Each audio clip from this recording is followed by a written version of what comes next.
लेकिन आगे बढ़ते हैं और सबसे पहले बात करते हैं कुछ महत्वपूर्ण खबर की। और खबर ये है, अगर हम देखें यहाँ पर तो जिस तरह से यहाँ पर एफएमसी ने सख्ती बढ़ाई है रजिस्ट्रेशन के ऊपर, उस पर कहीं ना कहीं उसके बाद जो है डिलीवरी में दिक्कत आने की आशंका यहाँ पर जताई जा रही है। ये एक आशंका है क्योंकि जो एफएमसी ने समय सीमा तय की थी उस समय सीमा के अंदर एक्सचेंजों ने वेयरहाउस का रजिस्ट्रेशन नहीं कराया है।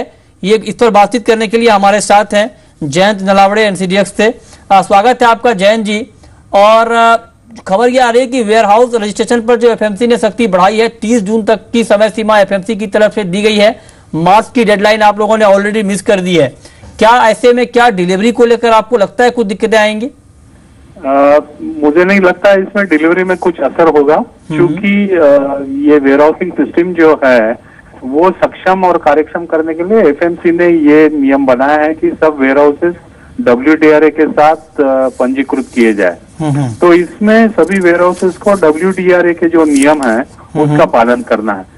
अभी चूंकि ये सभी वेयरहाउस देश भर में कई जगह पे हैं, वहाँ पे लोकल लॉज या रिक्वायरमेंट जो है अलग अलग हैं, तो उसकी पूर्ति करना या डॉक्यूमेंटेशन पूरा करने में थोड़ा समय लग रहा है। पर एफएमसी की तरफ से और WDRA की तरफ से भी इसके बारे में बरसक प्रयास भी किए जा रहे हैं और उनसे सहायता भी हमको मिल रही है। हम कायम उनसे बात कर रहे हैं। लेकिन नलावड़े जी, बड़ा सवाल ये है कि आपके जो 376 वेयर हाउस हैं उनको यहाँ पर डिलीवरी की अनुमति मिली है, लेकिन सिर्फ 63 जो आपके वेयर हाउस हैं रजिस्टर्ड हुए हैं अब तक, जबकि एफएमसी ने पहले मार्च तक की डेडलाइन दी थी। अब 30 जून तक की डेडलाइन है और एफएमसी ने साफ तौर पर यह बात भी कही है कि इस डेडलाइन को अब नहीं बढ़ाया जाएगा। क्या आपको लगता है कि 30 जून तक आप अपने बाकी वेयरहाउस का रजिस्ट्रेशन करा पाएंगे?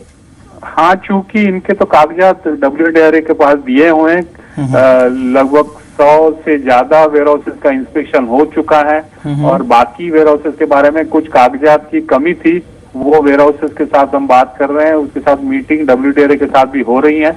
ये कागजातों की पूर्ति हो जाएगी और हमें विश्वास है कि जून के पहले ही ये सभी वेयरहाउसेस का रजिस्ट्रेशन पूरा हो जाएगा। ओके, चलिए अब रुक करते हैं दूसरी महत्वपूर्ण खबर का। खबर यह है कि एनसीडीएक्स का टर्नओवर अप्रैल में 83% बढ़ा है। ये कमोडिटी कारोबार के लिहाज से एक अच्छी खबर है कि कारोबार में अच्छा खासा इजाफा हुआ है। क्या आपको लगता है कि आगे भी टर्नओवर बढ़ सकता है, या फिर आपको लगता है कि ये एक सडन राइज था क्योंकि हाल के दिनों में एग्री सेगमेंट ने काफी अच्छा परफॉर्म किया, आगे अगर अच्छा परफॉर्म नहीं करता है एग्री सेगमेंट तो ये जो टर्नओवर है वो कम भी हो सकता है?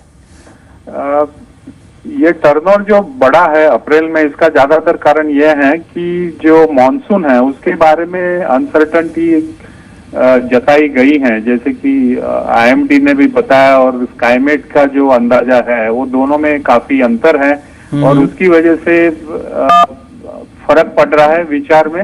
और उसकी वजह से वोलेटिलिटी बढ़ी है।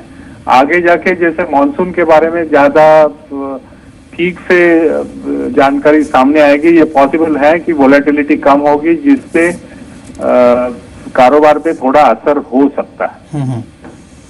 ओके, बहुत बहुत शुक्रिया आपका जयंत नलावड़े हमसे जुड़ने के लिए और बताने के लिए। चलिए आगे बढ़ते हैं, आप शुरू करते हैं सवाल जवाब का सिलसिला।